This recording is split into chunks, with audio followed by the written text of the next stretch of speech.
Tomorrow market కొంచెం interesting గా ఉండబోతుంది. బేరిష్ ఆర్ బుల్లిష్ వి ఉంటుందో మార్కెట్ డేటాను చూస్తూ మాట్లాడుకుందాం.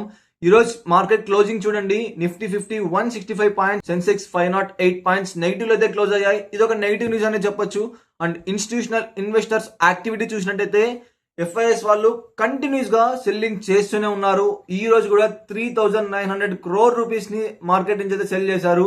అండ్ డిఐఎస్ వాళ్ళు కంటిన్యూస్ గా సపోర్ట్ చేస్తూనే ఉన్నారు మన ఇండియన్ మార్కెట్ కి. ఈ రోజు కూడా 5100 crores బయింగ్ అయితే చేయడం వల్ల మార్కెట్ నిలబడిందని చెప్పొచ్చు. బట్ జియోపాలిటిక్ టెన్షన్స్ వల్ల క్రూడ్ ప్రైస్ ఇంక్రీజ్ అవ్వడం వల్ల మార్కెట్ నెగిటివ్ అయితే క్లోజ్ అయింది. అండ్ గ్లోబల్ మార్కెట్ చూసినట్టయితే యాజ్ ఆఫ్ నౌ అన్ని నెగిటివ్ లోనే ట్రేడ్ అవుతున్నాయి. యుఎస్ మార్కెట్స్ కానీ గిఫ్ట్ నిఫ్టీ కానీ. సో ఇది కూడా మనకు ఒక నెగిటివ్ న్యూస్ అని చెప్పొచ్చు. ఆప్షన్ చేంజ్ చూసినట్టయితే 23,200 అండ్ 23,300 దగ్గర హైయెస్ట్ పుట్ ఓపెన్ ఇంట్రెస్ట్ ఉంది. ఇది స్ట్రాంగ్ సపోర్ట్ జోన్ అయితే చెప్పొచ్చు. అండ్ కాల్ ఓపెన్ ఇంట్రెస్ట్ చూసినట్టయితే 23,500 అండ్ 23,600 దగ్గర హైయెస్ట్ కాల్ ఓపెన్ ఇంట్రెస్ట్ ఉంది. ఇవి స్ట్రాంగ్ రెసిస్టెన్స్ అని చెప్పొచ్చు. గ్లోబల్ న్యూస్ చూసినట్టయితే యుఎస్ అండ్ ఇరాన్ మధ్య జరుగుతున్న కంటిన్యూ కాన్ఫ్లిక్ట్స్ వల్ల క్రూడ్ ప్రైస్ కంటిన్యూస్ గా ఇంక్రీజ్ అవుతూనే ఉన్నాయి. సో దీని వల్ల మార్కెట్ పాజిటివ్ గా ఓపెన్ అయినా క్లోజింగ్ మాత్రం నెగిటివ్ లోనే అవుతుంది. సో ఈ రోజు కూడా మనం అదే చూసాం.